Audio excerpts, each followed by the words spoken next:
বিশ্বকাপ ফুটবলের উন্মাদনার মধ্যে লিওনেল মেসিকে নিয়ে ছড়িয়ে পড়া একটি ভুয়া সংবাদ আর্জেন্টিনার গণমাধ্যম অঙ্গনে ব্যাপক আলোড়ন সৃষ্টি করেছে। দেশটির জনপ্রিয় স্ট্রিমিং প্ল্যাটফর্ম লুজো টিভি লাইভ সম্প্রচারে মেসির বাবা হোর্হে মেসির মৃত্যুর খবর প্রচার করার পর তীব্র সমালোচনার মুখে পড়ে। ঘটনার পর প্রতিষ্ঠানটি কঠোর ব্যবস্থা নিয়ে অনুষ্ঠানটির উপস্থাপিকা ফ্লোরেন্সিয়া পেনিয়া সহ পুরো ব্যাকস্টেজ ও প্রযোজনা টিমকে বরখাস্ত করেছে। ঘটনাটি ঘটে লুজো টিভির জনপ্রিয় অনুষ্ঠান এল শো দেল ভেরানো এর লাইভ সম্প্রচারে। অনুষ্ঠান চলাকালে উপস্থাপিকা ফ্লোরেন্সিয়া পিনিয়া দাবি করেন হোর্হে মেসি মারা গেছেন।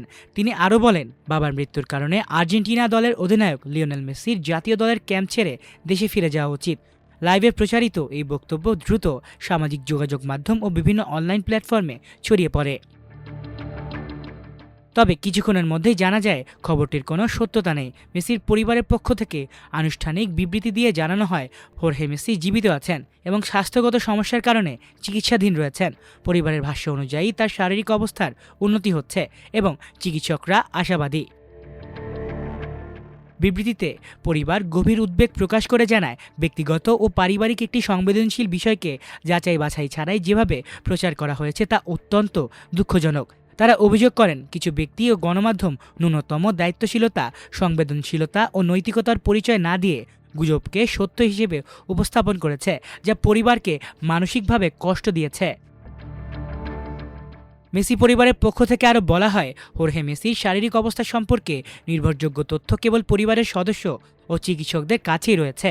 তাই পরিবারের আনুষ্ঠানিক বক্তব্য ছাড়া অন্য কোনো তথ্যকে সত্য হিসেবে গ্রহণ না করার আহ্বান জানানো হয়।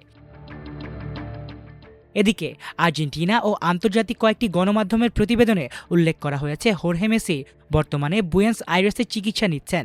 তার অসুস্থতা নিয়ে পরিবার উদ্বিগ্ন হলেও পরিস্থিতি নিয়ন্ত্রণে রয়েছে বলে জানা গেছে।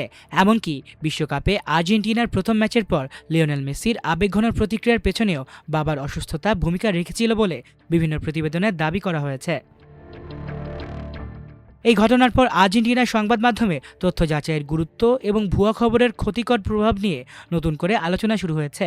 অনেকেই মনে করছেন, বিশ্বের অন্যতম জনপ্রিয় ক্রীড়াবিদকে ঘিরে এমন সংবেদনশীল বিষয়ে যাচাই ছাড়া সংবাদ প্রচার শুধু পেশাগত ভুলই নয়, এটি সাংবাদিকতার নৈতিকতারও বড় ধরনের লঙ্ঘন। লুজো টিভির কঠোর সিদ্ধান্তকে তাই অনেকেই দায়িত্বশীলতার বার্তা হিসেবে দেখছেন। আলিফ চৌধুরী, আমার দেশ স্পোর্টস।